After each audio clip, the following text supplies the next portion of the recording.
Jupiter hangs in the darkness, a silent titan ruling over lesser worlds. It's not just another planet, it's a failed star, so immense it outweighs every other planet, moon, and asteroid combined. Its great red spot could swallow Earth whole. Jupiter's scale is both majestic and forbidding.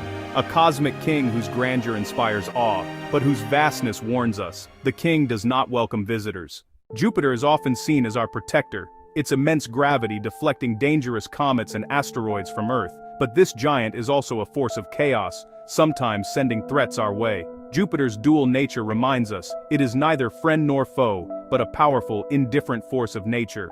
Despite the dangers, Jupiter's pull is undeniable. It's a planet made of the same primordial gas as the Sun, a history book written in swirling clouds. Its Galilean moons, Io, Europa, Ganymede, and Callisto, are worlds of staggering diversity. The desire to know drives us forward.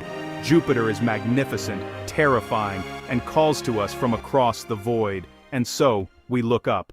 From our solar system, Jupiter seems close, less than 400 million miles away. Robotic probes like Voyager and Juno have made the journey, making it feel achievable. But proximity is not accessibility. Jupiter's nearness is a siren's call, luring us toward insurmountable hazards. The real danger isn't the journey, it's the arrival. Jupiter is not a destination, but a barrier, its beauty hiding a deadly trap. We think space missions follow a simple path: launch, coast, orbit, land. That model worked for the Moon and Mars, but Jupiter is different. Its dangers are invisible, deadly radiation belts and magnetic fields you can't see.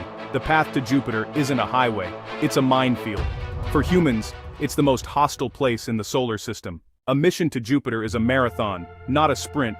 Years in deep space erode the body and mind. By the time a crew arrives, they're not triumphant explorers, but survivors, physically weakened, psychologically strained, and already facing their greatest challenge before even reaching the planet. Jupiter isn't just a planet, it's a system dominated by a colossal magnetosphere, a wall of invisible, lethal radiation. The real barrier isn't distance, but the fundamental laws of physics that make Jupiter's environment utterly hostile to human life. Approaching Jupiter feels serene, but instruments reveal a mounting, invisible threat. Radiation escalating until safety vanishes. The calm is a trap. The storm of energy arrives suddenly, turning the approach into a one-way journey into peril. Jupiter's magnetosphere is an invisible fortress, vast, powerful, and deadly, transforming space into a lethal radiation zone. Before facing Jupiter's gravity or storms, explorers must survive this impenetrable wall of energy. Io, Jupiter's volcanic moon, constantly feeds the planet's magnetosphere with charged particles, fueling its deadly radiation belts. This relentless supply turns Jupiter's environment into a perpetual storm, making human exploration nearly impossible. Jupiter's radiation isn't just energy, it's a barrage of high-speed particles, shredding matter and life with relentless force. No safe path exists. The inner Jovian system is a crossfire of invisible, lethal projectiles, guarding the planet's secrets with deadly precision. Shielding seems like the obvious answer to space radiation. On Earth we use thick lead or concrete, but Jupiter's radiation is so intense, conventional shields would need to be meters thick, making the spacecraft impossibly heavy. Even exotic solutions like magnetic shields are still science fiction. For now, Jupiter's fortress remains unbreakable. Let's imagine, for a moment, that we could build a spacecraft with shielding that was not perfect, but merely good enough to prevent immediate death from acute radiation sickness. What would be the biological cost for the crew inside? The damage wouldn't be instantaneous, but it would be relentless and cumulative. It would be a slow-motion execution, a death by 1,000 subatomic cuts. Every particle that gets through the shielding, every secondary gamma ray, would be another sniper shot, aimed at the most fundamental machinery of life: our DNA. This is the true, insidious nature of the particle sniper's work. These high-energy particles cause the most severe form of genetic damage known: double-strand breaks. This is where a particle literally snaps both sides of the DNA double helix. Our bodies have sophisticated repair mechanisms for genetic damage, but they evolved to handle the relatively low radiation environment of Earth. They're simply not equipped to handle the sheer volume and severity of the damage inflicted in the Jovian system. The repair systems would be completely overwhelmed, like a single mechanic trying to fix 1,000 broken engines at once. Errors would accumulate, mutations would multiply, and cells would begin to die or become cancerous. The first system to fail would be the central nervous system. The brain and spinal cord are exquisitely sensitive to radiation damage. As neurons die and their connections are severed, an astronaut would begin to experience neurological symptoms, confusion, memory loss, loss of coordination, and eventually, catastrophic system failure. This isn't a matter of long-term cancer risk, this is a rapid, functional decline of the mind and body. The crew would effectively be dismantled at a cellular level. They would arrive at Jupiter if they survived the journey as biologically compromised versions of themselves, their bodies riddled with irreparable damage. This is the DNA tax, the unavoidable price of admission to the Jupiter system. Even if an astronaut doesn't die from acute radiation poisoning, they are being fundamentally rewritten, their genetic code corrupted beyond repair. They might survive the trip, but they would return to Earth, if a return were even possible, with a body sentenced to a future of cancers, neurological disorders, and a drastically shortened lifespan. The particle sniper doesn't just kill, it maims at a level so fundamental that it erases the very blueprint of who you are. This biological barrier is as absolute as any physical wall. Jupiter's radiation isn't random, it's a precision weapon targeting the most vital molecule in our bodies, DNA. These high-energy particles act like microscopic bullets, shattering DNA and threatening our genetic code. For astronauts, every moment near Jupiter means a silent, invisible war at the molecular level, life's blueprint under constant attack. Our bodies are not defenseless against genetic damage. Life on Earth evolved under a constant, low-level bombardment of radiation from the sun and cosmic rays. In response, our cells have developed a sophisticated and remarkably efficient set of tools for DNA repair. Specialized proteins constantly patrol our DNA, searching for errors, nicks, and breaks. When they find damage, this molecular repair crew gets to work, snipping out the corrupted section, reading the template from the opposite strand, and knitting the molecule back together. This system is a miracle of biology, responsible for maintaining our genetic integrity every second of our lives.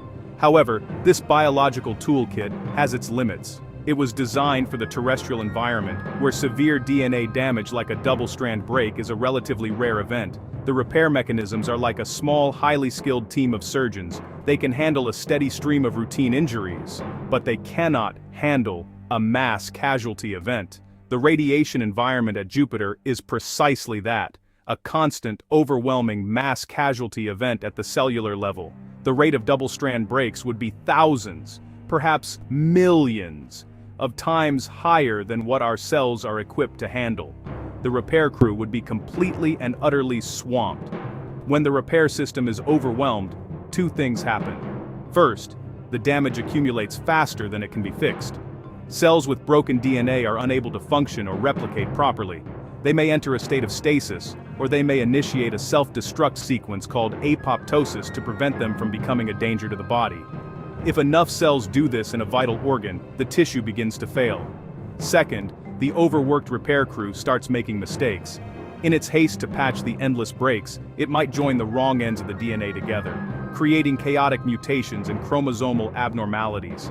This is a state of biological anarchy. The system designed to preserve order is now contributing to the chaos. The body's own defense mechanism, pushed far beyond its evolutionary limits, begins to fail disastrously. The DNA tax is not just the initial damage caused by the radiation, it is also the catastrophic failure of the systems meant to fix that damage.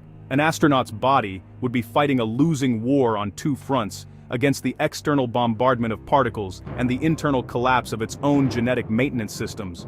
The result is an inescapable slide toward total biological breakdown. While all tissues are vulnerable to the DNA tax, some are far more susceptible than others. The cells of the central nervous system, the brain and the spinal cord, are particularly at risk. Unlike skin cells or blood cells, which are constantly replaced, most of the neurons in your brain are with you for life.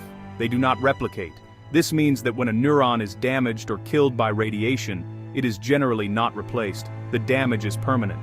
The central nervous system has no capacity to regenerate on a large scale, making it the body's ultimate weak point in a high radiation environment. The sheer density of Jupiter's radiation flux would inflict devastating losses on this irreplaceable cell population. As neurons die, the intricate web of connections that constitute our thoughts, memories, and motor functions begins to fray. The initial symptoms would likely be subtle confusion, difficulty concentrating, and short-term memory lapses. An astronaut might find it hard to follow complex procedures or recall critical information. As the dose accumulates, the neurological decline would accelerate. coordination would falter.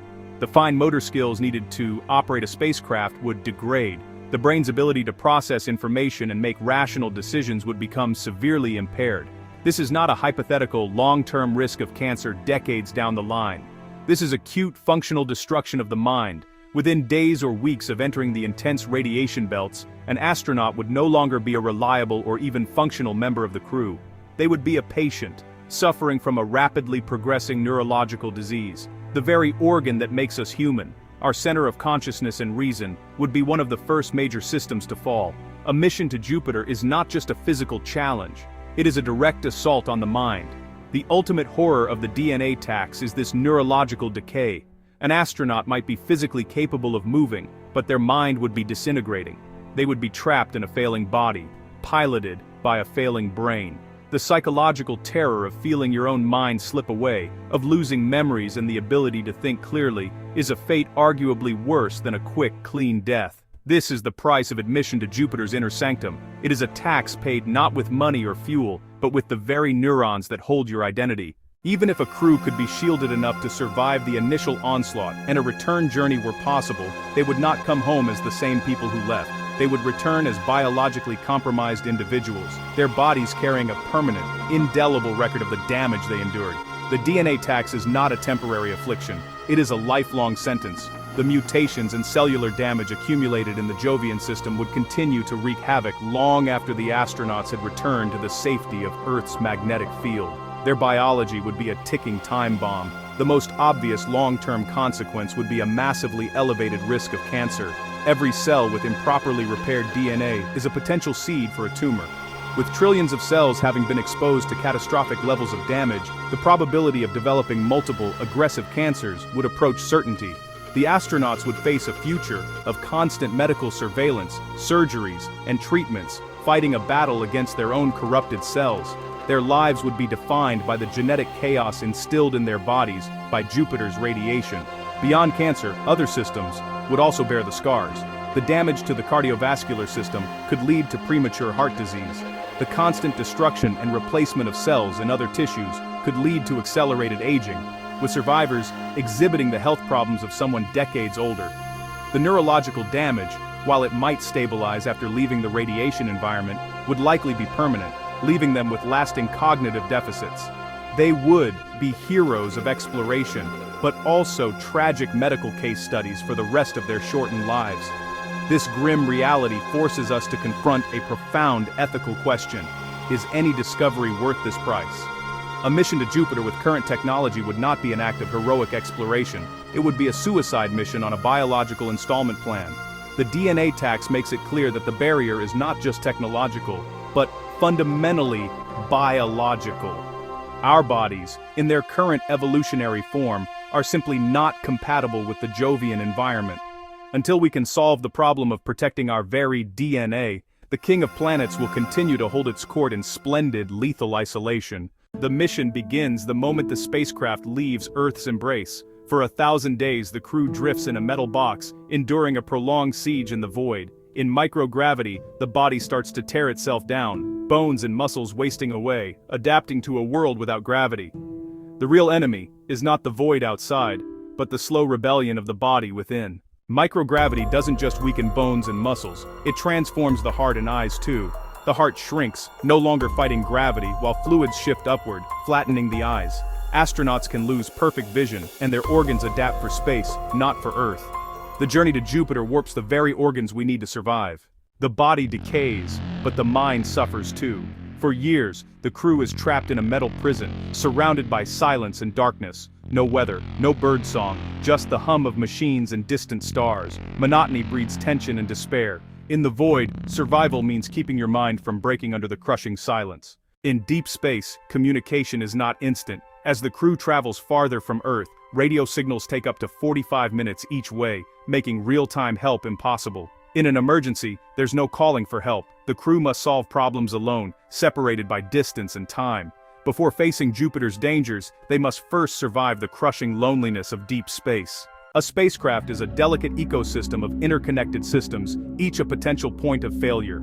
Over 1,000 days, the crew must become expert mechanics, constantly repairing and replacing worn-out parts. Deep space is filled with micrometeoroids and relentless hazards.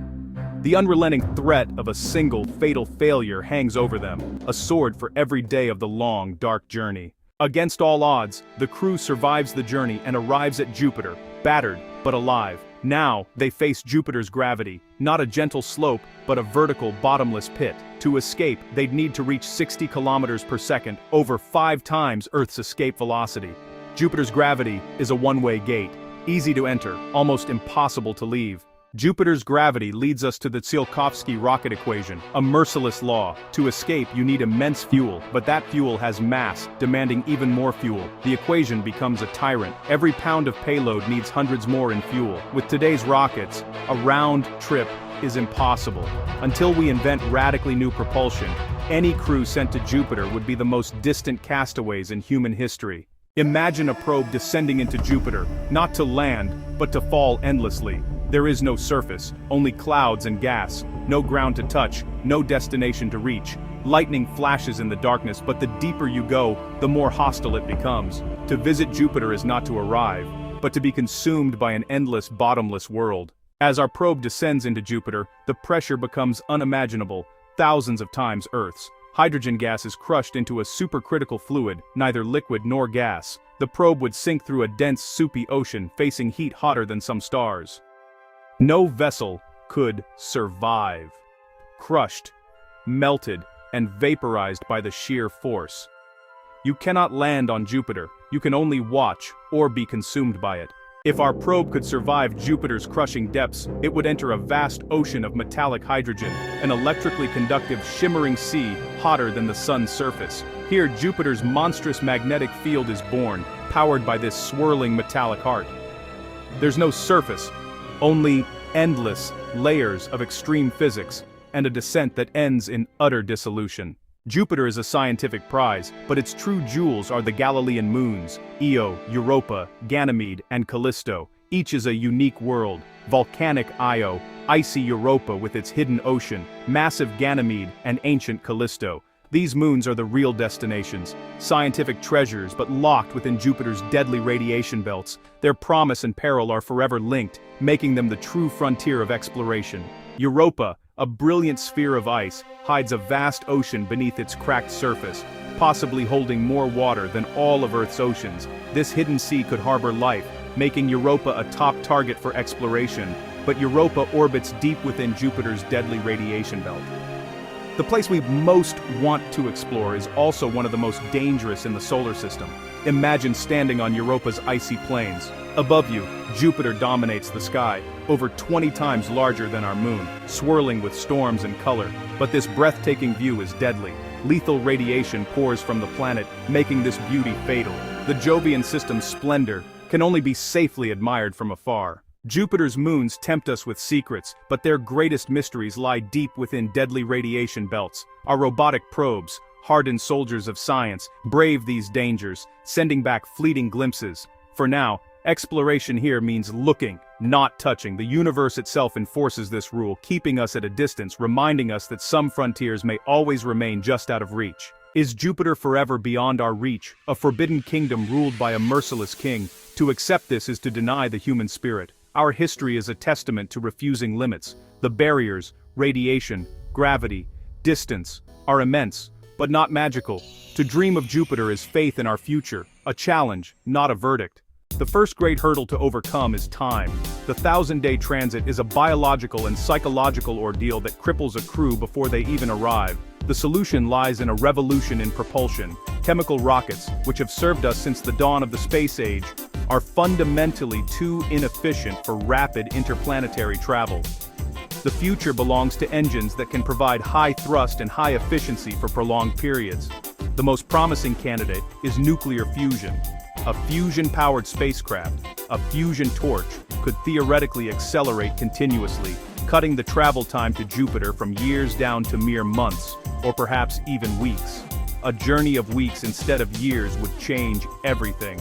The physical decay of the body and microgravity would be drastically reduced. The psychological strain of isolation would be far more manageable. The risk of mechanical failure would be lower simply due to the shorter duration of the mission.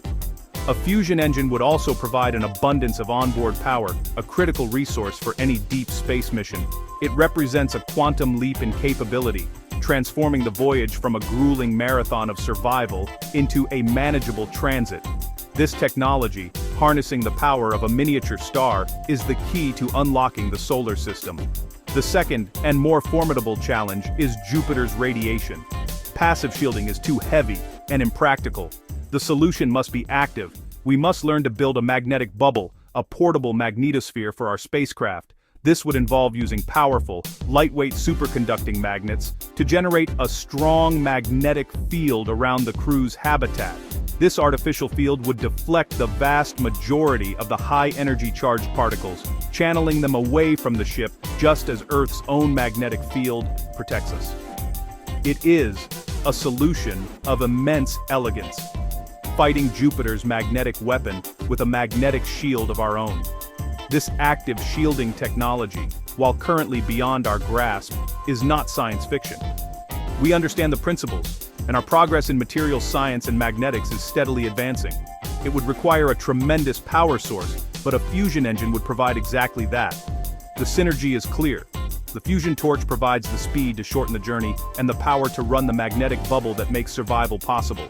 These two technologies, fusion propulsion and active shielding, represent the 1-2 punch that could finally break down the Jupiter barrier and open the path for human explorers. Jupiter is the king, magnificent, merciless, and indifferent to our ambitions. We study it not because it is easy, but because it is the ultimate challenge. Every probe expands our knowledge, but the true frontier is in our minds, not miles.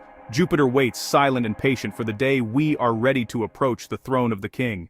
In our quest to conquer frontiers, Jupiter stands as the immovable object, a cosmic boundary drawn by the laws of physics. Its storms and gravity defy our ambitions, reminding us that not all places are meant for us. Jupiter's beauty and hostility teach us humility, revealing our true place in the universe. Jupiter's value isn't in conquest, but in what it teaches us about ourselves. Its immense challenges push our technology, biology, and imagination to new heights. Jupiter is the ultimate final exam, forcing us to be brilliant, adapt, and grow from the universe's toughest questions. It's a silent partner in our evolution, sharpening our intellect and ambition for generations to come. The story of humanity and Jupiter is far from over. Today we stand at the beginning, watchers from the shore, observing the storm from afar. The future will be written by generations not yet born, using technologies we can only dream of. Jupiter is a beacon in the outer dark, a symbol of wonder and a frontier always waiting for us to